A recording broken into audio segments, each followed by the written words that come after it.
Hello, welcome to the Myth-Busting Neurodiverse Relationships podcast. I'm Natalie Roberts and I'm here with my co-host, Heather Parks. We've both been in our neurodiverse relationships and families for more than 25 years. We met 10 years ago when we were feeling really desperate and trying to solve a lot of issues in our relationship and our families. We've been journeying since then. We've found many more positive and hopeful ways to solve, resolve, repair, reconnect in those relationships and in our families, in our lives. And we now co-host also Loving Difference online, giving hope and a way forward for neurodiverse relationships. In this podcast, though, we're busting the myths about neurodiverse relationships, which we had when we started this journey, that we've realized aren't true, and that actually were preventing us from recovering and having the relationships with our partners and children that we wanted. So we want to dispel these myths and bring you hope that absolutely things can change. So whether you're out and about or comfy with a cuppa, let's dive into our next conversation. See you there.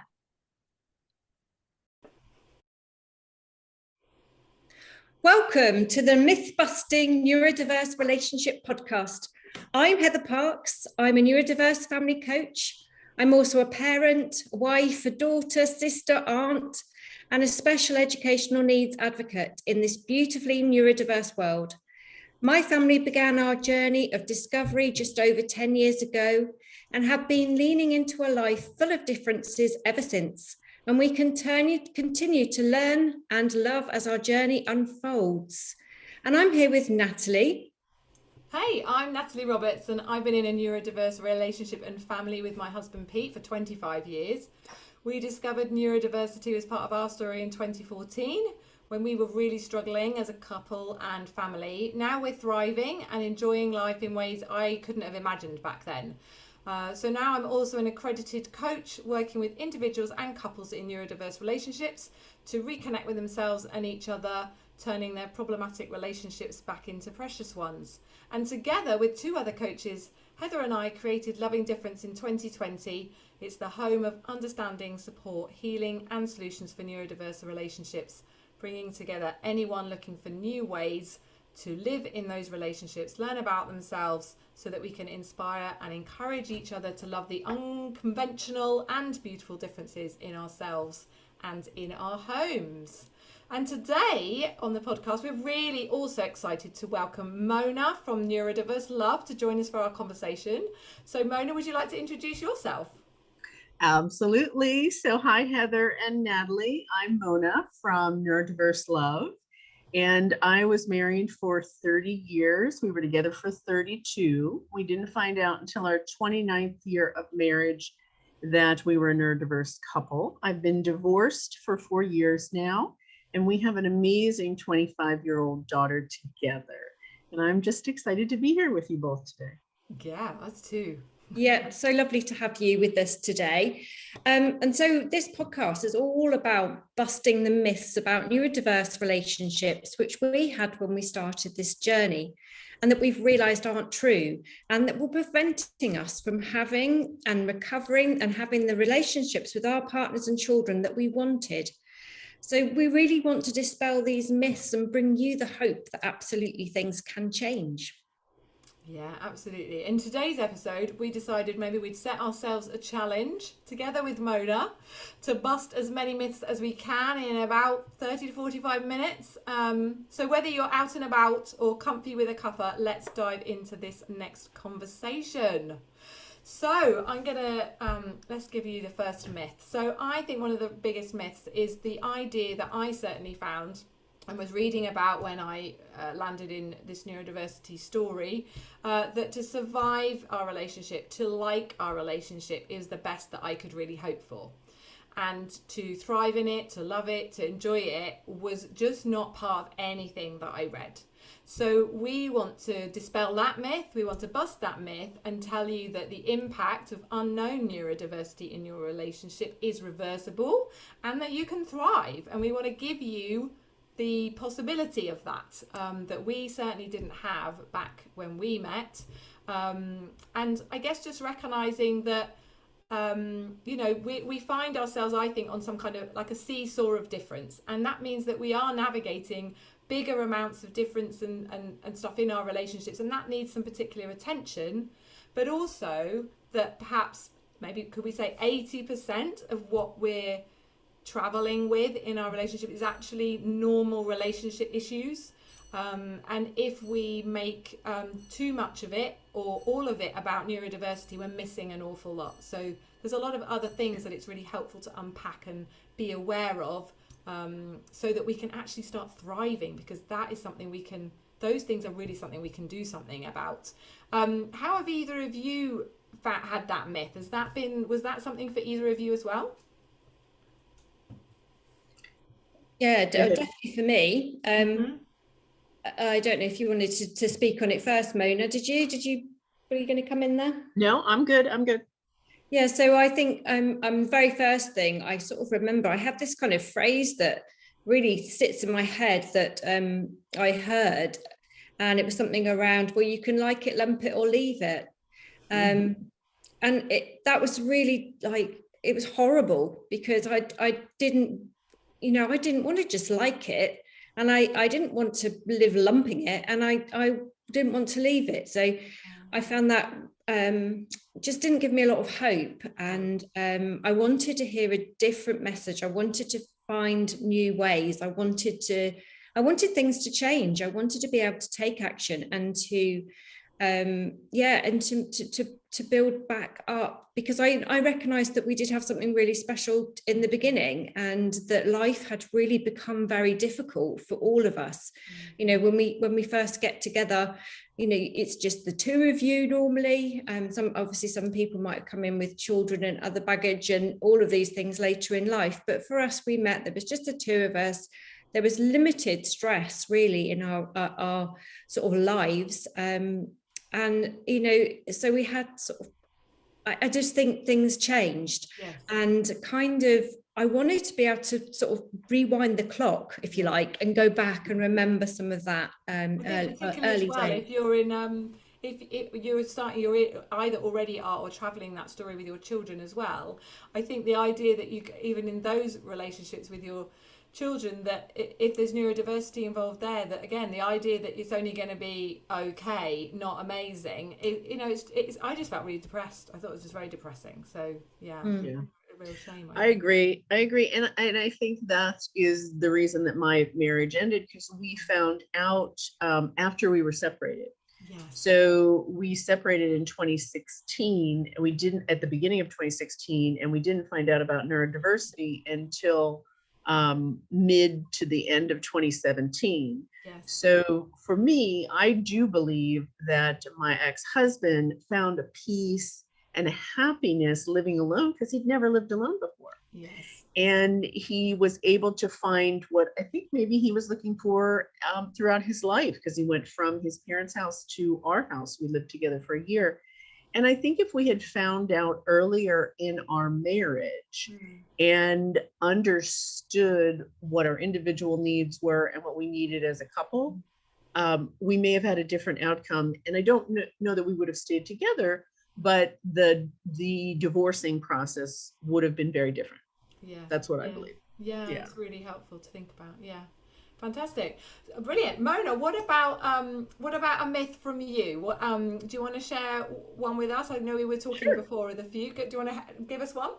Absolutely. So I think one of the things that I had in my head before I started looking at my relationship through a neurodiverse lens was that we all communicate in the same way and at the same speed. Yes. And so I'm a talker.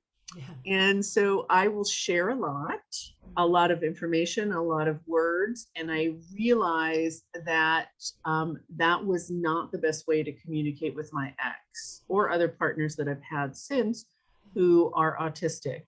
The more concise and specific I could be, the better response I got. And the easier it was for my partners to understand what I was sharing. So those are things I learned after my marriage ended. And it's been really helpful in other relationships because we don't all communicate the same way. No. And we don't process things the same way. Yeah. And more doesn't necessarily mean better. What do you ladies think? That's so true. That's so true. More doesn't necessarily mean better. I mean, because I think we can really believe, those of us who are quite verbal and talk a lot and love to natter, we can believe that that means that we're actually good at communicating. But my experience is, as I tried to learn much more about communication, I realized how poor at communicating I was, and that we all were, and how much we relied on this sort of idea that somehow everyone can read our minds and know all our needs, and actually we don't have to communicate anything because they should know it. Yes. And I began to realize that actually we had a responsibility within the relationship to communicate our needs and to make requests in a way that was, you know, understandable to anyone who you were trying to make a request from. And that meant, you know, putting in some kind of boundary around that request. And it meant, you know, giving the other person the information in a way which was most likely to be well received. I mean, it's not just even about neurodiversity, this, isn't it? But, you know, you have to use your initiatives to work out what everyone's communication needs and preferences are. Yeah. And then you're just going to get a lot further, aren't you?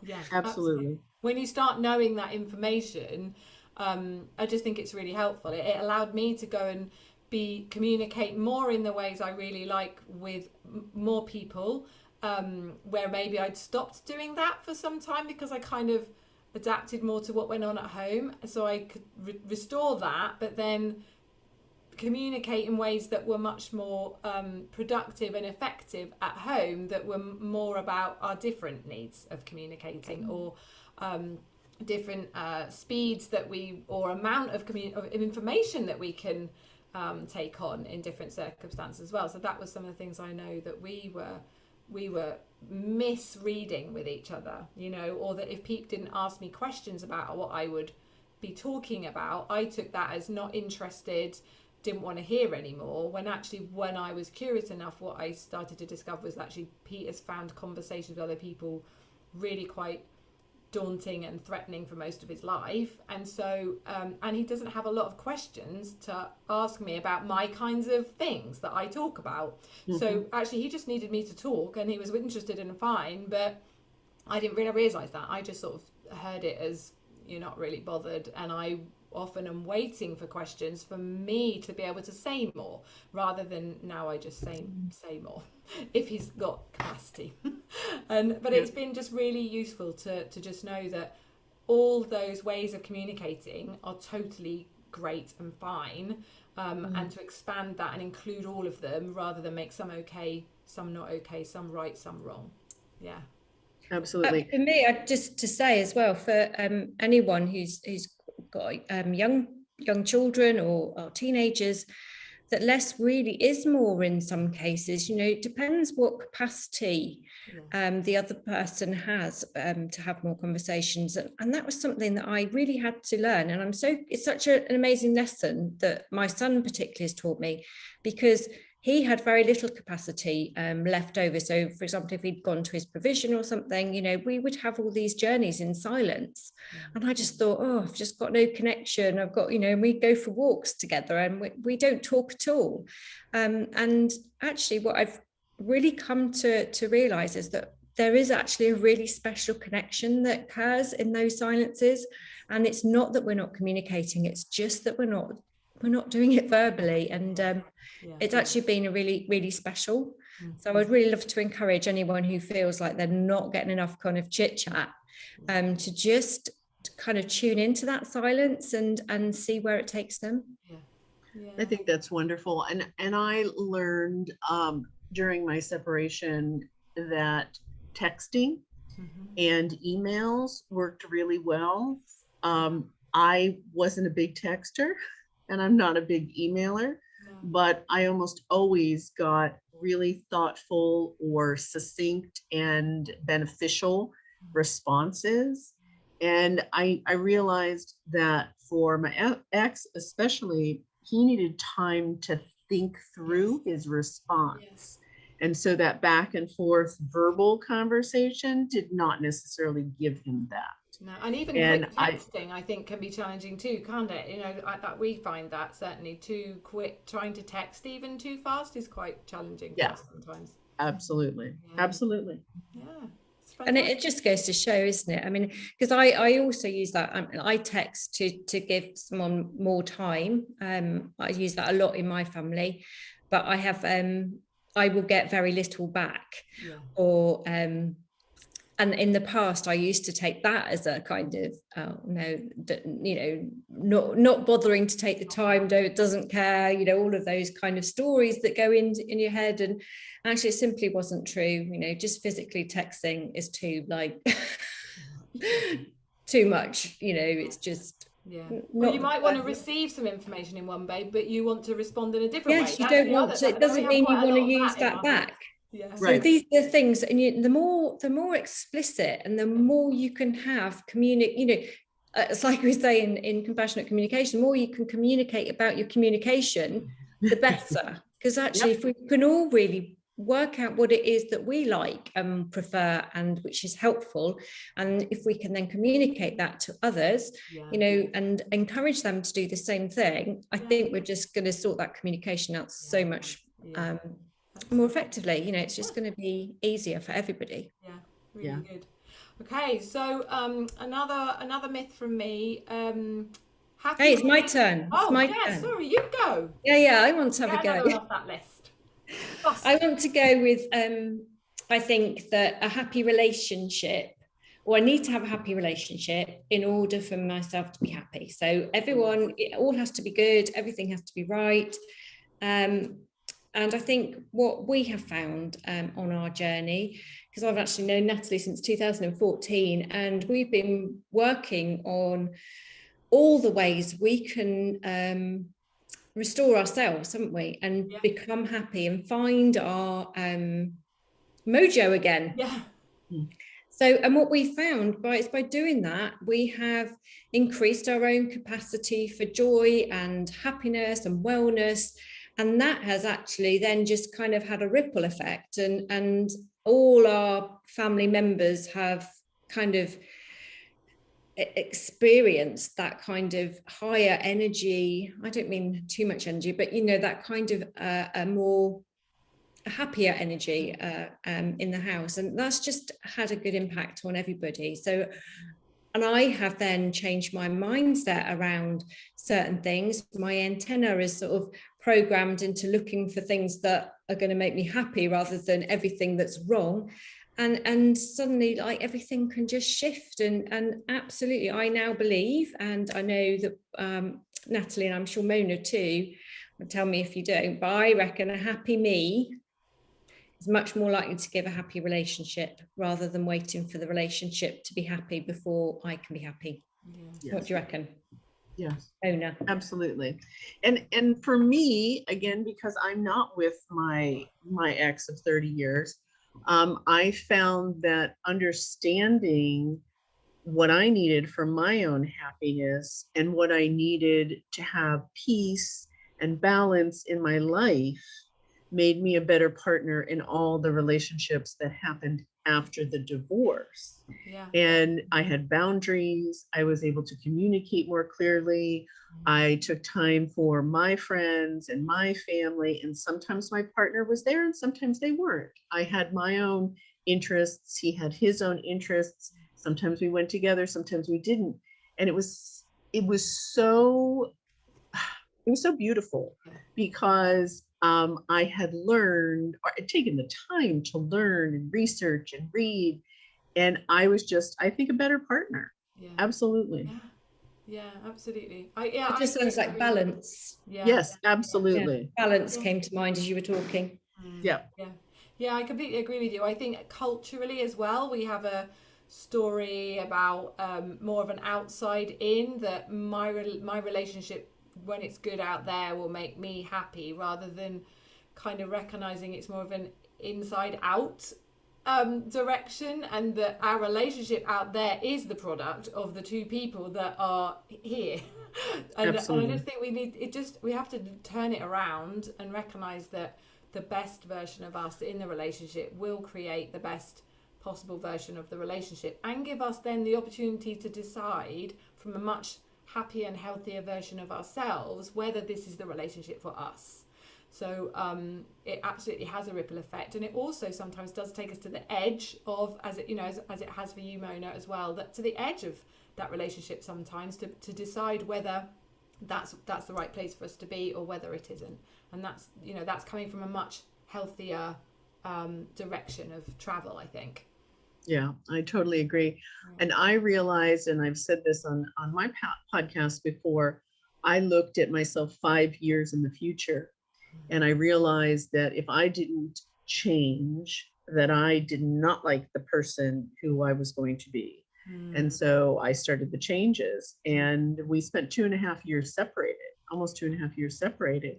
And I realized that the relationship was not the relationship that I wanted to have, 5 years down the line. And that's fine, you know, everybody has to choose for themselves, but choose because you're doing the work and you realize that it's not the right relationship, and not ending because the person you're with won't change and you won't change and you're blaming it on them. I don't think that's healthy at all. Yeah, it's funny. That's a great segue, Mona, to the next one I was going to mention, which is the idea that often we might be thinking that neurodiversity itself is to blame, and therefore, if we're with, our neurodivergent partner is the one that needs to change because it's the neurodiversity that's the issue or the problem, rather than the truth that certainly we've discovered is that we've both been playing a part, and that I can change the relationship by working on myself. And that neurodiversity itself is not the problem of itself. It's that we're both creating whatever the issues are in it. Neurodiversity, or certainly unknown neurodiversity, may have had an impact and been playing a part in what's happening until you know. But beyond that, you absolutely can do that work yourself and change and move the relationship for you, and then see where that takes you. And what I love about that as well is that reality is so empowering. Yes. Because before you're thinking, well, I'm just going to sit here and keep shoving like articles and books and hints and try and get someone else to do something, and you're trying to get someone else, that it's so much more fun to do it yourself. It's just, you work on yourself, you go and find out what it is that just recognizing as well. I just thought it seems like a bit odd to say it was empowering, I suppose, because you're kind of working out it. I mean, it was quite penny dropping, and certainly when we first met, shall we tell our boundaries story? We went on a course, didn't we? And we were asked to do a questionnaire around our boundaries, and we just went, we'll be fine with this. About 5 minutes later, we were in the toilets crying, weren't we? Oh, what happened, Heather? We just assumed that the problem was elsewhere, and what we were trying, what the aim, I guess, of the workshop was to open our eyes to some of these other areas where we were actually playing a part and contributing to the issues that we were having in the relationship. And one aspect of that was around whether we had healthy or unhealthy boundaries, and it was a questionnaire. And and it was indicating, just how unhealthy your boundaries were. And I think, I can't remember quite how many they were, but, we both scored in around the 90% of unhealthy things that we were doing. And of course, it was devastating, not just because we don't like being able to pass tests and, do well. But well, we might have to do something about it. It was the fact that we both had children, and I think for both of us it was just a kind of, oh my goodness, what have we been modeling to our children? What have we been showing them as appropriate behavior? And it was, we just had to start taking some responsibility. First we stopped in the toilets, Heather. First we just went to the toilets and cried. Cried my eyes out. Yeah, we did. That was our first bonding, Oh, in the ladies' room. I love it. Yeah. What am I we both doing? upset. it was hard. So yeah, but once we kind of got over that and got the upset that kind of went down a bit, and we realized that the good thing is now we could work on it. And some of that was really scary. Yes. And I think we'll probably do a whole episode on how we've managed to shift some of those, and it's been very small steps, and we've been doing lots of other things around that, and we definitely could talk a whole episode on that, couldn't we? Yeah, absolutely. Yeah, no, it's big stuff. But being able to just see anything to do with the part you're playing and knowing that you can change that it absolutely means that you can crack on and do something. It's great. Yeah, I agree. And I have actually sent my ex many a text apologizing for things that I did in our marriage. And for a while he would just respond and say, no apology necessary. But I don't know if he realized how important that was for me, because when you look back at 32 years, yes, and you realize that you were a screamer, and the screaming created either a shutdown or burnout, but definitely flooding, and you kept doing it for 32 years, you got a lot to apologize for.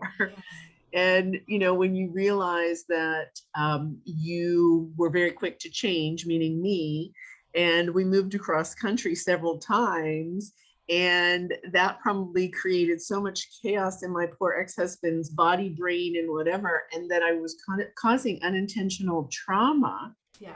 I have things to apologize for, and I have. I send him the text and I apologize. So yeah, it's amazing. It's amazing when you look in the mirror what you can find. Yeah. And it is a lot. I was actually talking to a couple of clients this week about that very thing, about when we do know. I think I think it can take us some time to process what we've both been doing to each other without realizing the impact it has been having, and acknowledging that, and as you say, apologizing for it when we're ready. If the thing I was realizing this week talking to some clients was how we can hold on to that a lot, feel very guilty about that, and it can actually, if we're carrying it too heavily with ourselves beyond our knowing something different, I think that continues to have an impact for ourselves and potentially for the relationship, especially if we're still in it, that it then continues to have a detrimental effect. And so I was talking this week about compassion and about, I was just imagining if we could all have like a blanket of compassion that we could lay over, and for some people they may not be ready for this, but to lay that over everything that we did or said when we didn't know. Because the truth is, all of us have been and were doing the best we could at the time with the knowledge, with the resources we had, and that, yes, it has had an impact, but we genuinely didn't know, and the intention was not to harm or to hurt, even though it actually did. And I think it needs so much compassion for how much there sometimes is, particularly for those of us who have been married for very long periods of time. It's a lot of hurt that we've experienced and that we've inflicted or caused, not with any malice or intention to do that. But I think it is compassion that's the healer of that. And that if we can I sort of do imagine it in myself, like I just lay a whole blanket over the top of it and allow it to be there. It's not going to go away. It doesn't mean it didn't happen, and it still has its own impact sometimes when things are tricky for us, because we both remember, and it is in ourselves sometimes how it felt before. But with compassion, I feel like we can leave it there, knowing that we're committed to moving forward with the knowledge and doing something differently, and that helps us leave that hurt where it was and begin to heal that and find a different way forwards.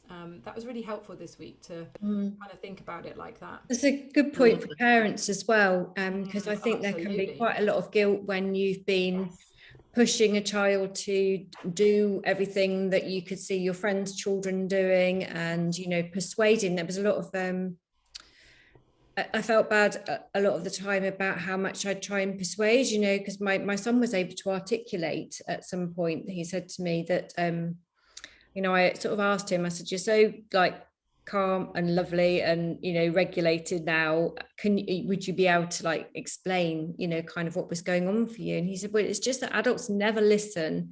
You know, I say I can't do something or I don't want to do something, and it will be, oh, you know, but you'll be having fun when you get there, or you're just, and we always just try and keep persuading.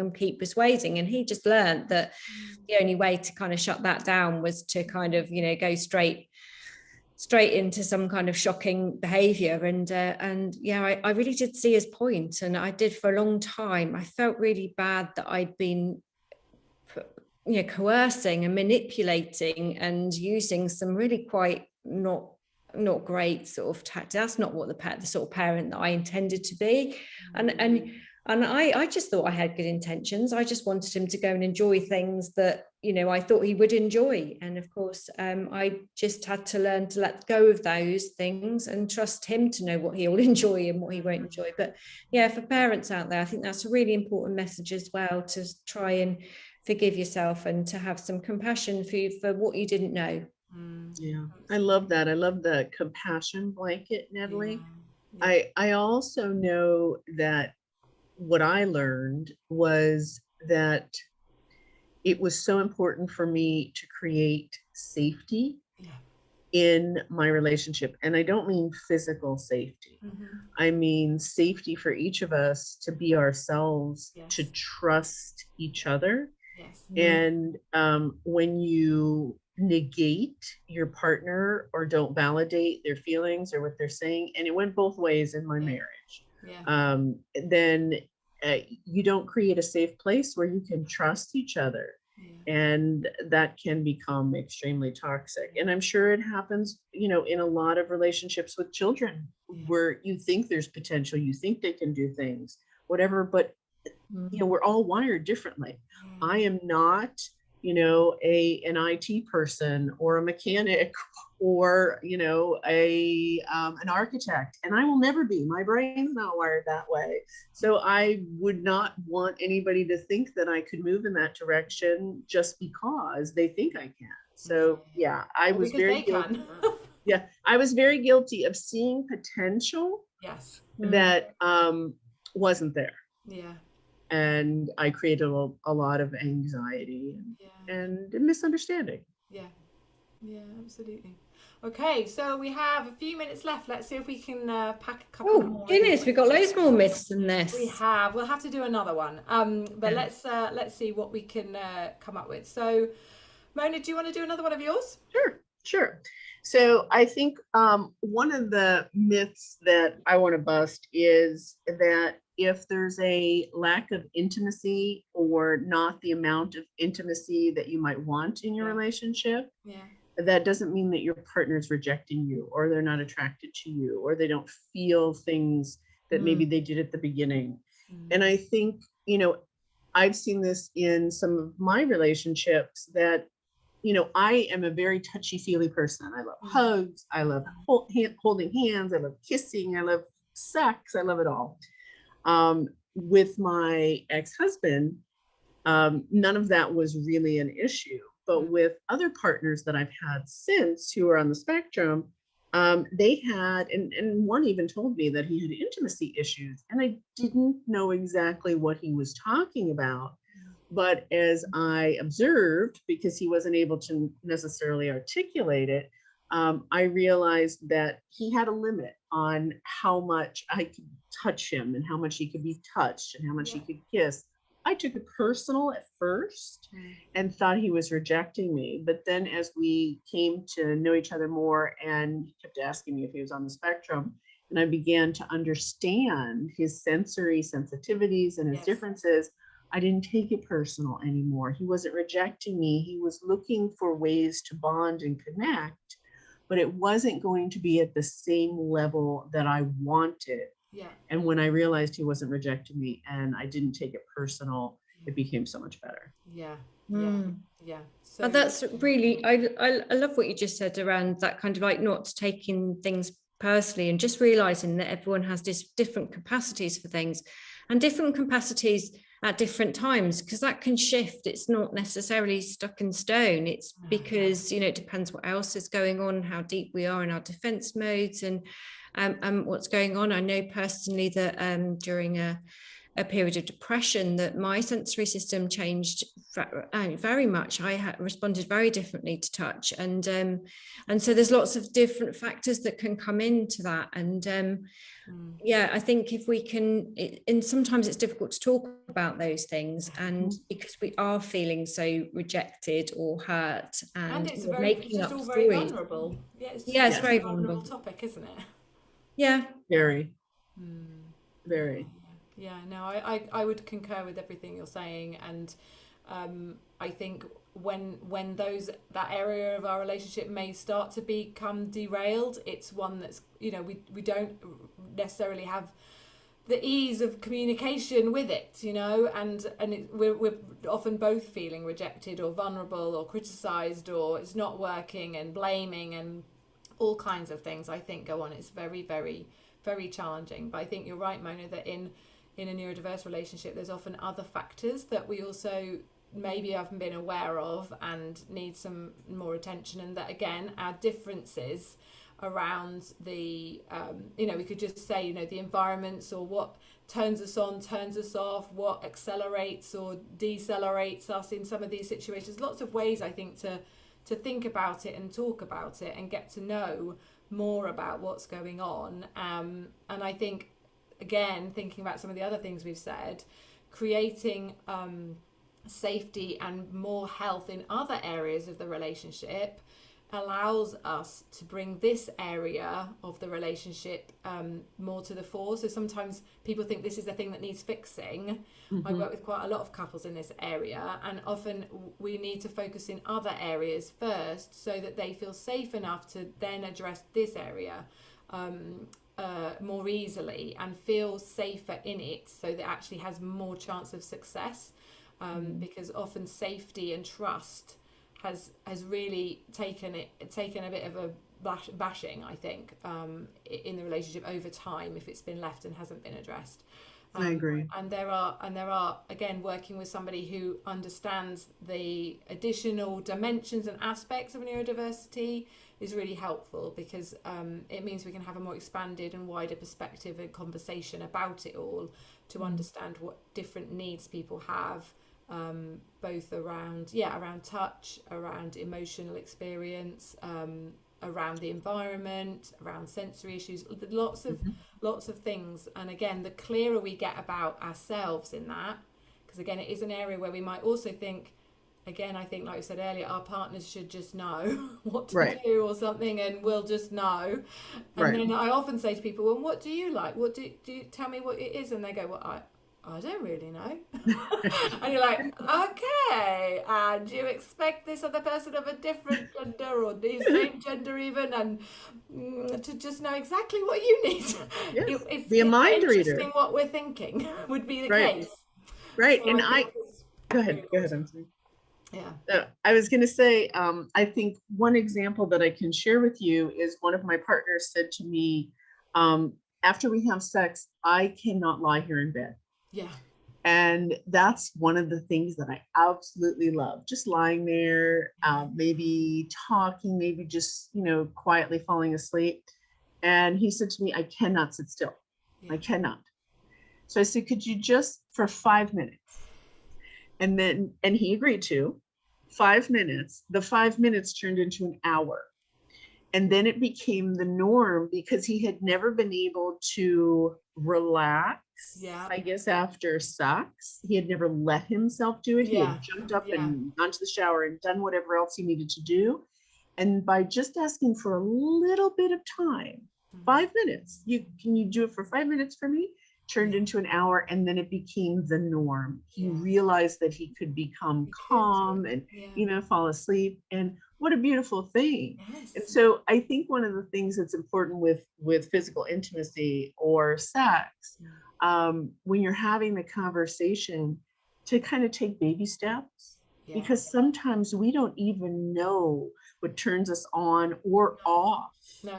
And by forcing our partners to be intimate in ways that they never have, or they have once and it was really uncomfortable for them with maybe a different partner, Yes. Yeah. it creates barriers. Yeah. It's such a great thing. I think I often ask clients to, even just to be thinking about, what do you not like? What do you not want to do? And then beyond that, though, asking, like you're saying, well, I wonder how come that is. Is it because you don't feel confident? Is it because you didn't like it at a certain time? Or getting under that actually can get to a bit more of what might be going on, that might mean it isn't necessarily as simple as I just can't and I don't like. Right. It absolutely. And I think certainly for Heather and I, and I'm sure you, Mona, the baby steps, like making changes or experimenting or trying things in tiny measure is really helpful, because again, it can feel so much safer than some of the bigger, even what we might think is small is often too big. And I think it's baby steps is so helpful. I agree.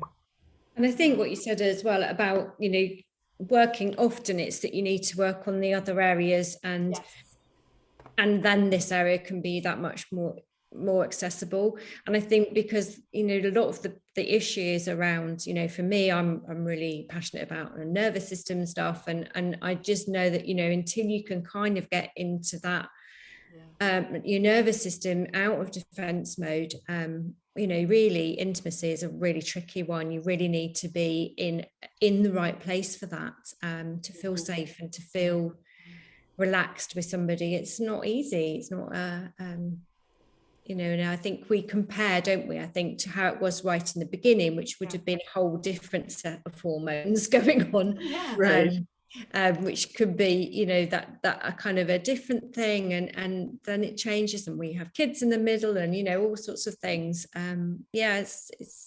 There's lots to do and lots of stories to unpick and lots of narratives, and there's so much we can do. But this is the thing, because when we start unpacking all these things, so you can go into, oh my goodness, but there's so much to it. But also there's and once you break them down into really manageable bits, and that's what we do as coaches, isn't it, to try and help our clients find ways through and make it manageable. So we definitely How about one last myth before we close? What about the myth that relationships should be easy?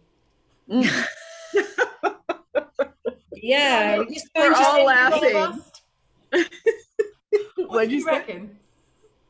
What'd you say, Natalie? Do you think that's a myth we can bust? Oh, absolutely. I thought a good relationship, it would be easy. It wouldn't require much effort. And I just wanted to bust that. And I know our neurodiverse relationships, because there's a level of difference, and we all have all sorts of challenges that might be going on. Maybe they do need, I just would say, more energy, more capacity, and a little more time. But I don't think any relationship is easy. I think they all need investment of time, energy, and resources for them to really be thriving and be good. What about you guys? I totally agree. And, I always use this kind of analogy, and not to equate your partner with a child, but, my daughter is 25. She still calls me. She called me this morning to have a discussion with me. And, I know that she did not come out of me able to walk. No, she did not come out of me able to talk. She did not come out of me able to do math or write or any of those things, right? So being a parent helped me understand, the baby steps, the patience, how important it is to work at everything that matters to you. But I will put this out there, and I put a post on Instagram about this. The Gottmans, John and Julie Schwartz Gottman, say that 69% of the problems we have in our relationships are not solvable. They're perpetual problems. And that's based on 40 years of research. And the reason being is that those are issues that are due to our personalities, our character traits, maybe our family of origin, who we are, how our brain is wired, and those things are not going to change. And so I think in any relationship, but especially in a neurodiverse relationship, it's really important to know the difference between what is not going to change because of our partner and our personalities and the way our brains are wired, and what are the solvable problems. Yeah. And ways in which we can solve those problems, like you said, with that blanket of communication, blanket of compassion, and respectful communication, and building a place where we both feel safe in our relationship and to trust be ourselves. Yeah. Yeah. Absolutely.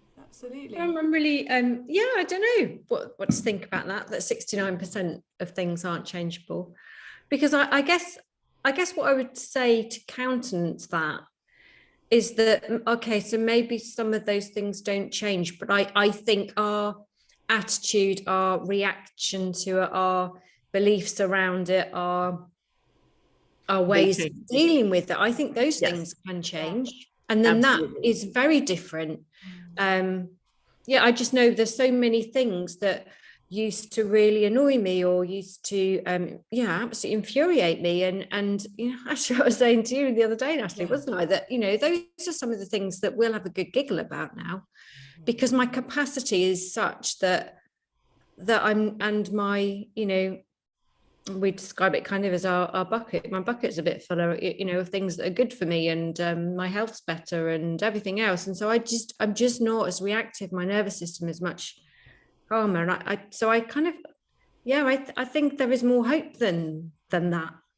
I would just like to I think you can okay, maybe not change some of those things, but you can certainly change your attitude, your response towards them. Yes. So maybe resolvable is an interesting word, isn't it? Because I think that could have a different interpretation, rather than you can't change it, but I think you can resolve it so that it's not perpetually causing disconnection. Yes. I think that there's definitely ways to do that, and I think that's key. That is absolutely true. Absolutely true. And they talk about the soft startup. So instead of yelling at your partner because they keep leaving their clothes on the floor, or they're constantly late when they come home for dinner, instead you understand that it's difficult for them to do everything they have to do at the end of the day and get out on time, or they don't think it's important to put their clothes in the hamper. It's just not important to them. They're not doing it to hurt you. They're not doing it to piss you off. So that your attitude changes, just like Heather says. Yeah, absolutely. Fantastic. So, well, thank you so much for joining us today, Mona. We've really loved rattling through all these myths that we've been busting together. It's been really good fun. If anyone wants to connect with you, Mona, where can they find out more about you and Neurodiverse Love? So they can follow me on Instagram at neurodiverse_love. They can email me at neurodiverselove, the number 4, the letter U @gmail.com, or they can go to my website at neurodiverselove.com. Amazing. Fantastic. And of course, they can also the podcast. I forgot. Oh yeah, of course, the podcast, the Neurodiverse Love podcast, wherever you listen to podcasts. We'll be doing some more joint episodes later in the year, so yes, do make sure you subscribe to both these podcasts, both Mona's and this one here, wherever you're listening or watching. Subscribe so that you get notifications of future episodes. If this episode has resonated with you, subscribe to the podcast wherever you're listening or watching to get notifications of future episodes. To dive deeper into all of this with professional coaching, resources, and all the support you need, join us in Love Indifference via www.loveindifference.net. And we'll be back here soon.